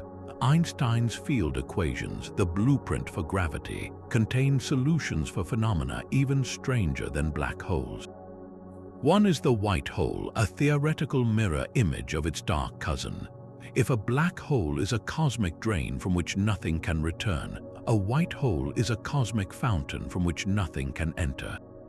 It would be a region of spacetime that violently expels matter and energy while forever sealing itself off from the outside universe. Imagine a one-way door that only opens outward, a place where the relentless flow of time inside a black hole is theoretically reversed. While no white hole has ever been observed, and many physicists doubt they could exist in our universe, they remain a fascinating mathematical possibility, a glimpse into the sheer weirdness of general relativity. An even more tantalizing idea is the wormhole, often called an Einstein-Rosen bridge. Picture the universe as a vast sheet of paper. A black hole creates a deep, bottomless pit on this sheet. Now imagine another pit somewhere else and a tunnel connecting the two. That tunnel is a wormhole, a shortcut through the fabric of space-time itself. In theory, it could link two incredibly distant points or even two different universes, allowing for travel that would otherwise take billions of years. But there is a cosmic catch. The entrance to a traversable wormhole would be held open by a form of matter with negative energy density, something we have never seen and that may not exist. Without this exotic material, the tunnel would snap shut instantly, crushing anything that dared to enter. These concepts push our understanding of reality to its absolute limits, transforming the black hole from a mere endpoint into a potential gateway, a portal to realms we can only dream of. Our own galactic neighbor holds a gravitational giant of its own. The Andromeda Galaxy, a vast spiral of stars visible to the naked eye as a faint smudge, is anchored by a supermassive black hole that dwarfs our own Sagittarius A star. This cosmic monarch, known as M31's nucleus, possesses a mass of approximately 100 million suns, making it more than 20 times more massive than the black hole at the heart of the Milky Way. Its presence was confirmed by the same celestial dance we witnessed in our own backyard. Astronomers have meticulously tracked the orbits of stars whirling around Andromeda's core, tracing their frantic paths to map the invisible gravity well that commands them. These stars, like S2 in our galaxy, are caught in a relentless sprint, their high velocities betraying the immense pull of the dark sovereign they orbit. This parallel discovery is profoundly significant. It shows us that supermassive black holes are not a unique feature of the Milky Way, but a universal rule for large galaxies. By comparing the quiet, steady influence of Sagittarius A star to the more massive engine in Andromeda, we gain a crucial point of reference. We begin to see a spectrum of black hole behavior, from the relatively calm to the more potent, and we can start to ask why these differences exist. This comparison is like studying two siblings from the same cosmic family, each with a similar origin story, yet each possessing its own distinct character and power. But what is the actual journey for a piece of matter daring to approach this gravitational sovereign? Its fate is a story written in fire and time. The voyage begins when a cloud of gas or a stray star is captured by the black hole's immense gravity. This material does not fall straight in, any more than water drains straight down a plug hole. Instead, it spirals inward, forming a vast, flattened whirlpool of superheated plasma known as an accretion disk. This is the true engine of a quasar's brilliance. As the gas and dust churn at near light speed, immense friction and magnetic forces within the disk heat the material to millions of degrees. It begins to glow with a ferocious intensity, radiating away its colossal energy across the entire spectrum, from powerful X-rays to visible light. This is the last desperate scream of the matter, a brilliant farewell to the universe as it is slowly dragged toward oblivion. Yet the most profound part of the journey happens at the very edge. From our perspective as distant, safe observers, the laws of relativity dictate something truly bizarre. As an object approaches the event horizon, time itself begins to warp and slow down. To our eyes, the falling object would appear to slow its final approach, freezing just at the threshold. Its light would become redder and dimmer, stretched by the extreme gravitational field until it simply fades from view, like a ghost dissolving into the darkness. We would never actually see it cross the line, but from the perspective of the object itself, the experience is completely different. There is no freeze frame, no dramatic pause. It would cross the event horizon seamlessly, passing that point of no return without any barrier or sensation. Once inside, the direction toward the singularity becomes not just a location in space, but the future itself. Every path, every possible movement leads inexorably inward. The object, now just a stream of particles, is drawn into the final, crushing embrace of the singularity, a destination where the known laws of the cosmos cease to have any meaning at all. The death scream of a massive star can outshine the entire universe for a few blinding seconds. These are long-duration gamma-ray bursts, the most violent explosions since the Big Bang itself, and they are intimately tied to the birth of new black holes. When a star dozens of times more massive than our Sun exhausts its nuclear fuel, its core collapses catastrophically, but for a gamma-ray burst, this is not a quiet surrender. The star must be spinning rapidly, its core a churning dynamo right up to the final moment. As the core collapses into a newborn stellar mass black hole, the infalling material forms a seething, magnetized accretion disk. This setup acts like the most powerful engine imaginable.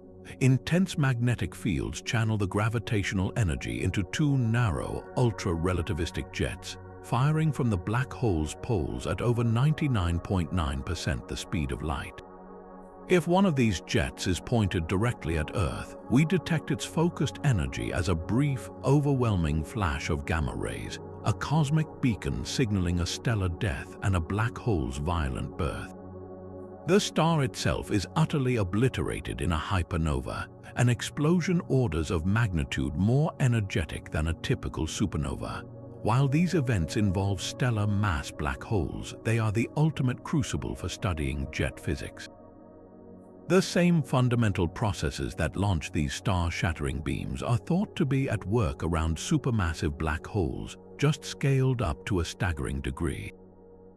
The frantic, high-energy environment of a collapsing star gives us a miniature, high-speed laboratory to understand the magnetic and gravitational forces that can launch matter across millions of light years. Yet the ultimate secret of a black hole, its singularity, is forever hidden from our view. This cosmic censorship is a fundamental rule proposed by physicist Roger Penrose. It suggests that nature itself abhors a naked singularity, a gravitational singularity existing without the protective cloak of an event horizon. In our known universe, every singularity is thought to be modestly dressed, veiled behind the one-way barrier of an event horizon. This censorship is not just for propriety, it is for the preservation of physics as we know it. A naked singularity would be a point of infinite density exposed to the outside universe, a place where the predictable laws of cause and effect break down completely. Predictability would vanish, and the universe outside could be influenced by forces from a realm where our current science offers no guide. Imagine a cosmic glitch, a point in space where gravity becomes so intense that it literally punches a hole in the fabric of reality, and through that hole anything could emerge. The cosmic censorship hypothesis is our universe's safeguard against such chaos, ensuring that these monstrous breakdowns of physics remain locked away, forever hidden from sight. Yet, what if this hypothesis is wrong? The tantalizing possibility of a naked singularity continues to haunt the edges of theoretical physics. Some complex mathematical models, particularly those involving rapidly spinning or electrically charged black holes, suggest that under very specific conditions, an event horizon might not form, leaving the singularity exposed. If such an object did exist, it would present science with both a profound crisis and a golden opportunity. The crisis is obvious: our understanding of reality would be fundamentally incomplete. But the opportunity is breathtaking. For the first time, we could directly observe the conditions where general relativity and quantum mechanics meet and shatter. A naked singularity would be a laboratory for a theory of everything, a place to witness the birth of new physics with our own instruments. While no evidence for their existence has ever been found, the debate keeps this door open, reminding us that our universe may still hold realities stranger than any fiction. Our cultural fascination with black holes often outpaces scientific discovery, transforming them into gateways for adventure. Science fiction has long embraced these cosmic mysteries, from the terrifyingly plausible time dilation near Gargantua in Interstellar to the hopeful, bridge-like wormhole in Contact. These stories do more than entertain. They translate the universe's most complex physics into powerful human narratives. The film Interstellar stands as a landmark for its commitment to scientific accuracy. Director Christopher Nolan collaborated closely with Nobel laureate physicist Kip Thorne, using his equations to render the black hole Gargantua with a supercomputer.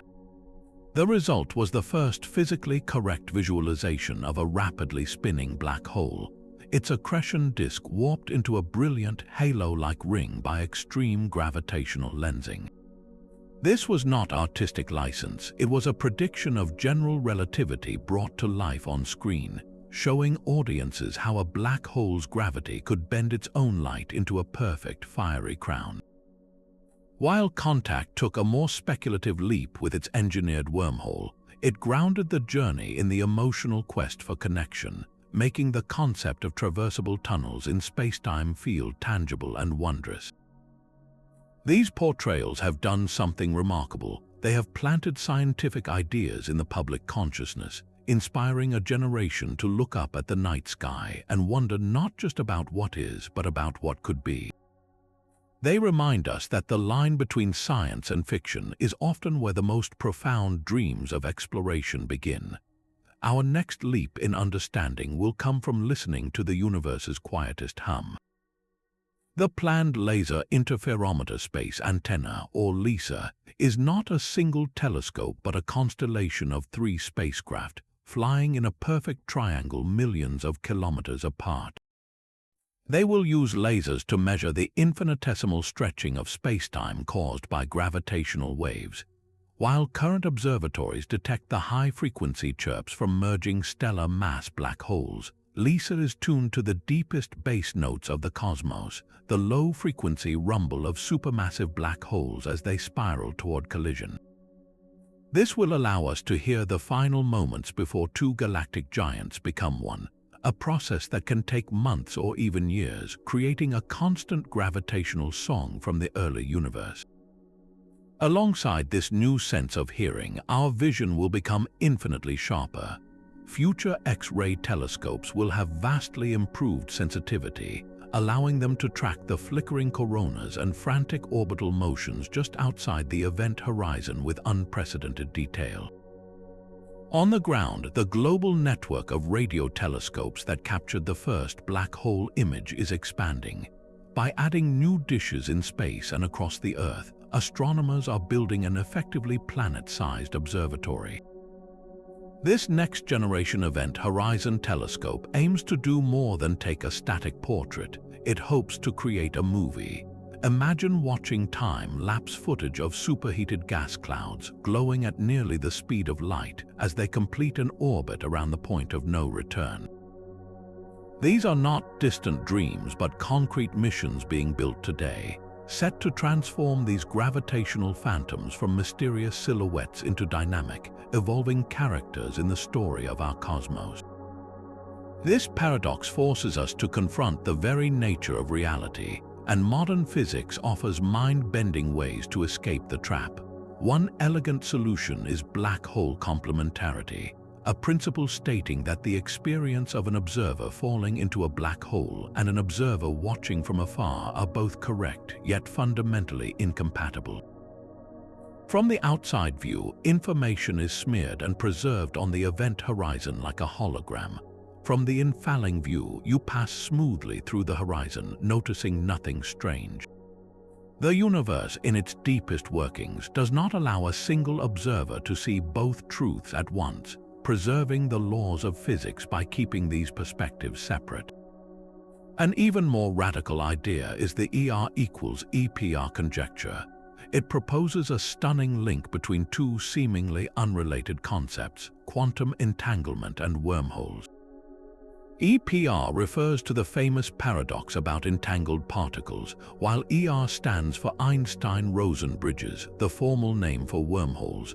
This conjecture suggests that every pair of entangled particles is not just mysteriously linked, but is actually connected by a microscopic wormhole, a tiny bridge in the fabric of spacetime. This would mean the universe is woven together by an unimaginably complex web of these tiny tunnels, making entanglement a gravitational phenomenon. When applied to black holes, this idea transforms the information paradox entirely.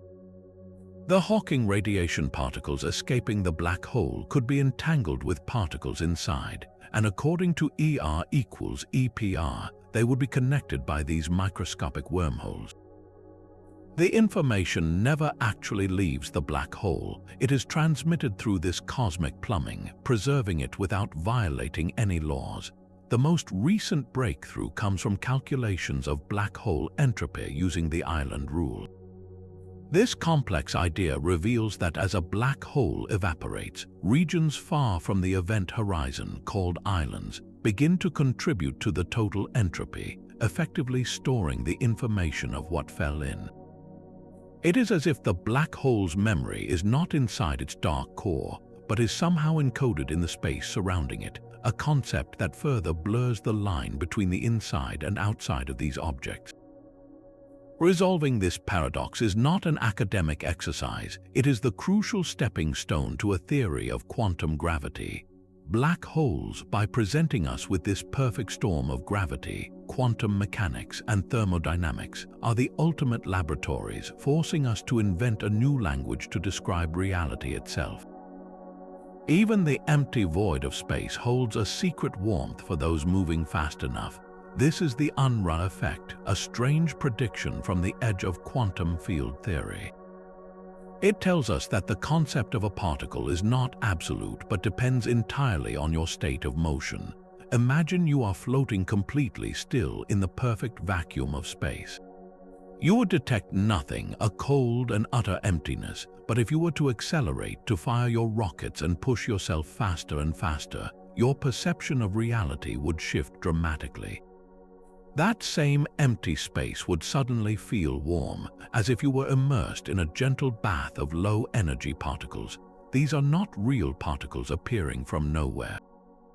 Instead, your own acceleration through the quantum fields of the universe tricks your instruments and your senses into believing they are there.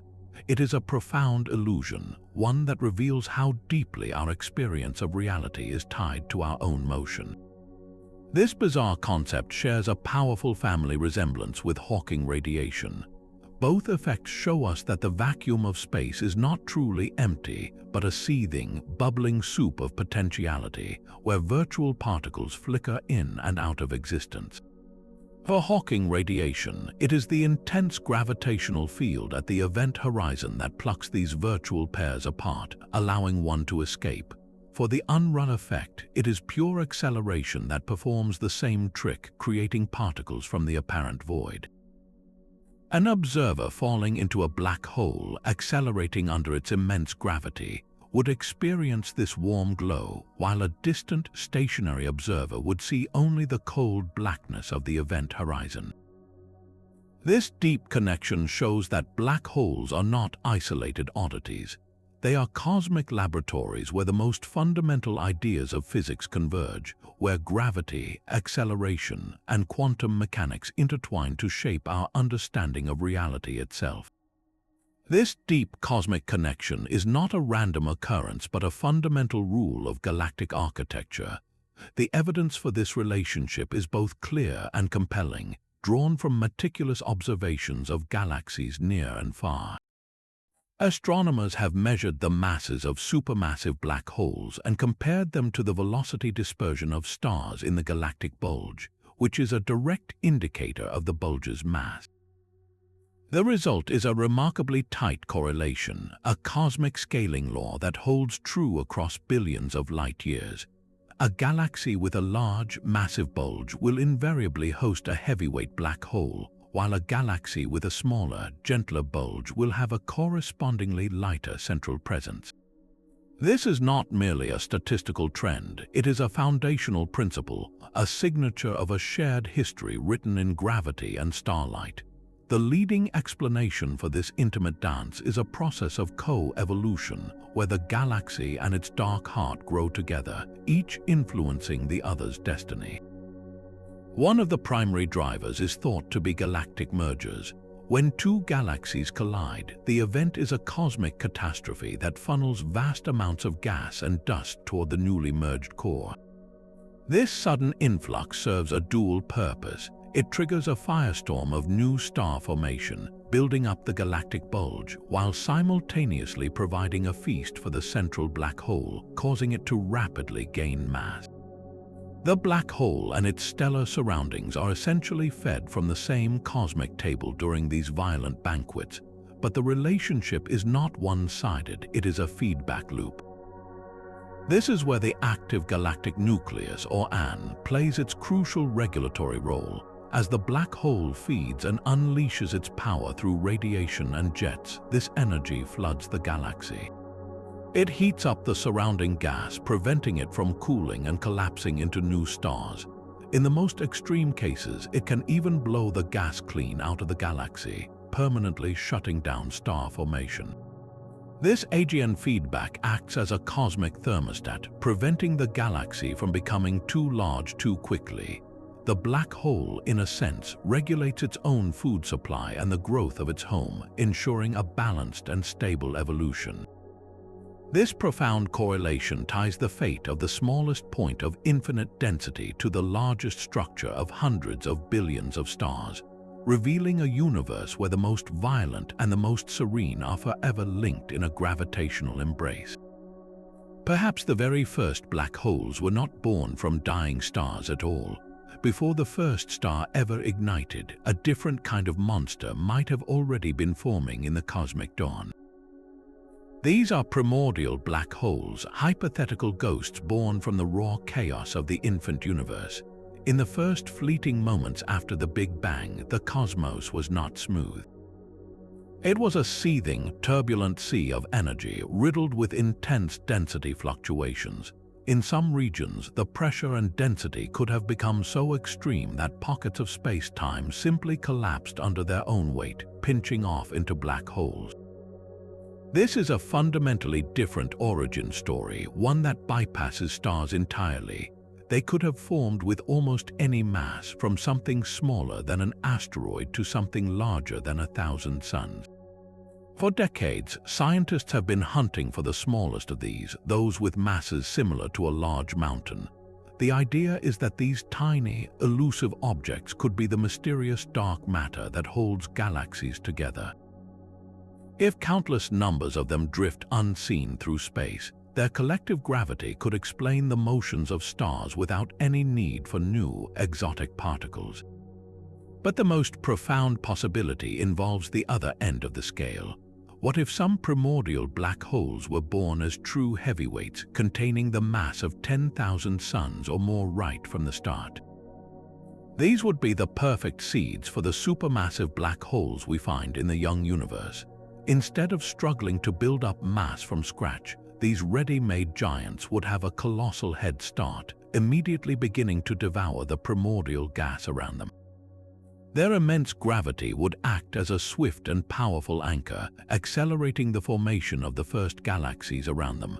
This elegant solution would resolve the cosmic headache of how supermassive black holes grew so large so quickly. Finding even a single primordial black hole would be a monumental discovery, a direct window into the universe's first second of existence. It would tell us about the conditions of that primordial chaos and potentially rewrite the origin story of every supermassive black hole we see. These ancient relics are the missing link, the ghost in the machine of cosmic evolution, and their discovery would forever change our understanding of how the universe built its most powerful structures. That dark central shadow in the image is not the event horizon itself. It is a far grander structure, a silhouette cast by the black hole's ultimate control over light, and it measures roughly 2.5 times wider than the event horizon. This immense dark void is defined by a bizarre and beautiful region of space just outside the point of no return, a boundary known as the photon sphere. Imagine a shell of pure light encircling the abyss, a place where gravity becomes so perfectly tuned that photons, the particles of light itself, are forced into unstable circular orbits. Here, light does not simply fly past or fall straight in. It is compelled to travel in a frantic, endless loop around the black hole, tracing a perfect circle in the fabric of spacetime.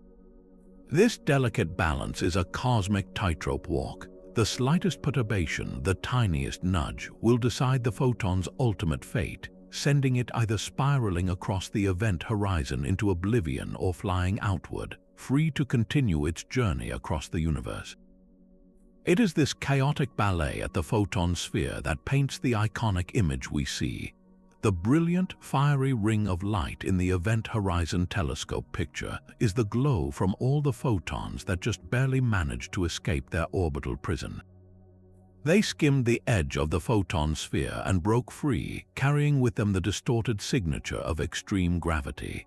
The dark shadow at the center is the combined absence of all the light that was not so lucky, the countless photons that were ultimately captured and dragged into the darkness. This makes the black hole's shadow the most direct probe of strong gravity we have ever possessed. By measuring the precise size and shape of this shadow, scientists are not just looking at a dark spot, they are testing the very predictions of general relativity under the most extreme conditions imaginable, witnessing the universe draw a perfect line in the sand with light itself. Those brilliant images of black hole shadows are not simple photographs. They are the final pieces of a puzzle assembled inside a supercomputer. To translate the faint whispers of radio waves into a picture of the abyss, scientists rely on the immense power of numerical relativity. This is a field where the universe's most violent events are recreated not in a lab, but within a vast digital cosmos. The equations of general relativity are so complex that they cannot be solved with pen and paper for realistic scenarios like two black holes colliding. Instead, physicists feed these equations into some of the world's most powerful supercomputers, which then divide the fabric of spacetime itself into a billion-point grid. Each point calculates the intricate push and pull of gravity, simulating how it warps light, twists space, and dictates the motion of matter. these virtual laboratories let us witness the birth of a relativistic jet. We can see how the black holes spin like a cosmic dynamo, twists magnetic field lines into a tight, powerful coil. This coil acts as a slingshot, funneling superheated plasma and accelerating it along the poles to nearly the speed of light, creating the brilliant beams that we observe from Earth. Without these simulations, the chaotic glow of an accretion disk would be an indecipherable blur. They show us how the disk's own immense gravity can cause it to fracture into clumps and spiral arms, creating the flickering, asymmetric ring of light that the Event Horizon Telescope captured. When we see a time lapse of two supermassive black holes merging in a distant galaxy, we are not watching an artist's animation, we are seeing a precise prediction of general relativity in action. These digital experiments are the crucial bridge between raw data and profound understanding, allowing us to run the universe in fast forward and finally decode the violent, beautiful physics governing its darkest hearts. But where does this irreversible evaporation leave the relentless forward march of time itself? The arrow of time is one of the universe's deepest mysteries, the reason we remember the past but not the future. Most fundamental laws of physics are perfectly symmetric. They would work the same if time ran backward. Yet our everyday experience screams that time has a clear and irreversible direction. This direction is tied to the concept of entropy, the measure of disorder in a system which always increases. A shattered glass does not reassemble itself, and smoke never flows back into a cigarette. The universe as a whole is moving from a state of low entropy to high entropy, from order to disorder. A black hole presents the ultimate expression of this cosmic rule. The formation of its event horizon is a point of no return in the most literal sense, a moment that cannot be undone. Once that boundary forms, it only grows larger as the black hole consumes matter, its surface area increasing in perfect lockstep with the universe's total entropy. This growth is a one-way street. Then there is Hawking radiation, the slow quantum mechanical leak that causes a black hole to evaporate. This process is also fundamentally irreversible. You cannot take the faint thermal glow of Hawking radiation and reverse engineer it to reconstruct the star, the planets, or the spaceship that fell in. That information is scrambled and lost to the cosmos as heat, a permanent increase in universal disorder. While the black hole itself shrinks, the total entropy of the universe, including the radiation it emitted, always and irrevocably increases. In this way, the entire life cycle of a black hole, from its voracious growth to its slow fading whisper, acts as a colossal clock ticking in one direction only. It etches a permanent line in the history of the cosmos, a gravitational signature that time itself is flowing forward, never to reverse. Every star fights a constant battle against its own gravity, a fight it is destined to lose. For stars like our Sun, the end is a quiet fade into a white dwarf, a dense sphere of carbon and oxygen. But this peaceful retirement is only possible because of a critical cosmic rule, the Chandrasekhar limit. This is the ultimate weight limit for a white dwarf, set at about 1.4 times the mass of our Sun. If a white dwarf stays below this threshold, the pressure of its compressed electrons can successfully push back against the crush of gravity, creating a stable, Earth-sized cinder. But if it gains just a little more mass, perhaps by siphoning gas from a companion star, it crosses a line. Suddenly, gravity wins. The electron pressure is overwhelmed, and the star collapses catastrophically in a supernova explosion. This fundamental limit is just the first act in a cosmic drama of collapse. For even more massive stars, the end game is different. Their cores collapse past the white dwarf stage, forging a neutron star.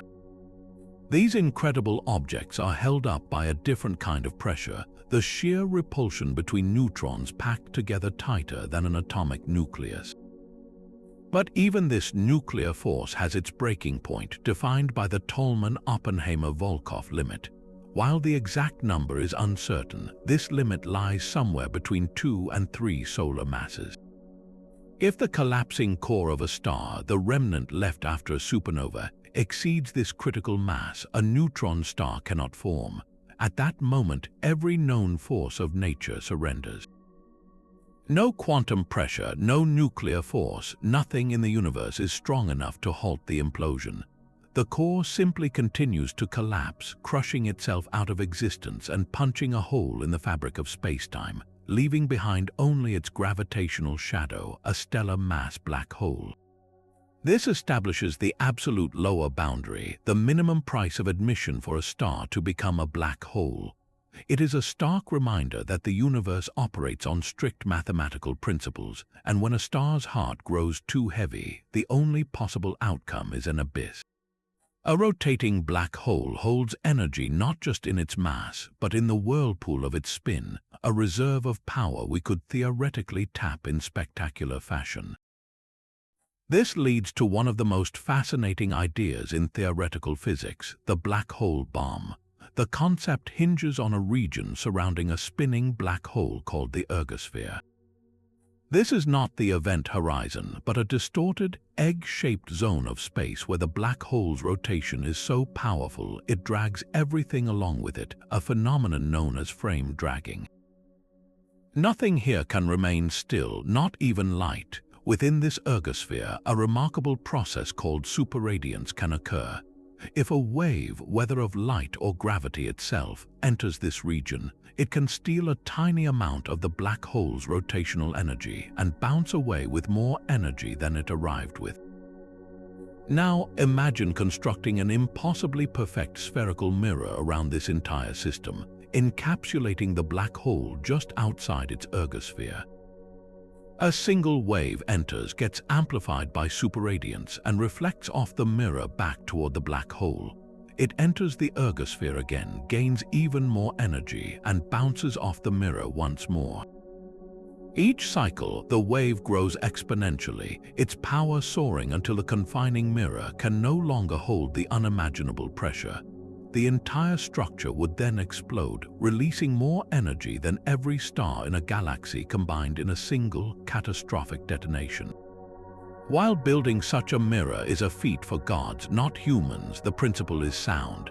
It reveals that black holes are not just simple drains on the universe, but potential capacitors for colossal energy, their spinning hearts offering a power source that could, in theory, dwarf anything else we have ever imagined. Their reign over the cosmos will last for trillions upon trillions of years, long after the final stars have burned to cold, dark cinders. In this unimaginably distant future, the universe will be a profoundly different place. The great cosmic dance of galaxy formation will be over, the stellar nurseries having exhausted their last reserves of gas. The galaxies themselves, unbound by gravity's fading grip, will have evaporated, their stars scattered into the expanding void like dust in a cosmic wind. The universe will be plunged into an eternal, deepening twilight, a silence broken only by the slow, cold whisper of expanding space. In this era of darkness, the supermassive black holes will stand as the last monuments to a forgotten age of light and structure. They will be the final large objects in existence, dark sovereigns ruling over near-total emptiness. Their great feast will have ended, but they will continue their slow, patient consumption of the last remnants of baryonic matter. The occasional stray planetesimal, the rare, ancient brown dwarf, or the final wisps of interstellar gas that have not yet been blown beyond their reach. Yet even these titans are not eternal. In the absolute cold and quiet, their only remaining conversation with the universe will be through Hawking radiation. That faint quantum mechanical glow will be their sole output, a slow leak of their immense mass energy back into the cosmos. For a black hole with the mass of 1 billion suns, this process is agonizingly slow, a timeline so vast it makes the current age of the universe feel like a single heartbeat. But in a cosmos with near infinite time, even the most patient of processes must reach its conclusion. One by one, across the dark expanse, these gravitational giants will begin their final act. As a black hole's mass decreases, the rate of its Hawking radiation actually increases. In its last moments, a black hole that once weighed billions of suns will shed its remaining mass in a sudden, brilliant flash of energy, a final burst of particles and radiation that signals the end of its dominion. It is a silent fireworks display in an empty theater, a last defiant shout into the void before falling forever silent. What remains is a universe of fundamental particles and radiation, spreading ever thinner in an endless, cooling expanse. The age of structure of galaxies, stars, planets, and life will be a fleeting, brilliant memory in a cosmos destined for a quiet, homogeneous end. The mightiest objects born from chaos and violence ultimately return to it, not with a bang, but with a final, evaporating whisper. From their violent birth in the cosmic dawn to their reign as galactic monarchs, these gravitational titans are far more than simple monsters. They are the architects of galaxies, the engines of quasars, and the ultimate laboratories for the laws of physics. We have journeyed from the event horizon's edge to the singularity's mystery, from the quiet giant in our own backyard to the exiled kings drifting in the void. Each fact reveals a deeper truth, that black holes are not endpoints but pivotal characters in the story of the cosmos, shaping its structure and driving its evolution from the very beginning. Their immense power is matched only by their profound influence, governing the birth of stars and the destiny of entire galactic clusters. They challenge our understanding of reality itself, pushing us to the frontiers of knowledge where space, time, and information intertwine in ways we are only beginning to grasp.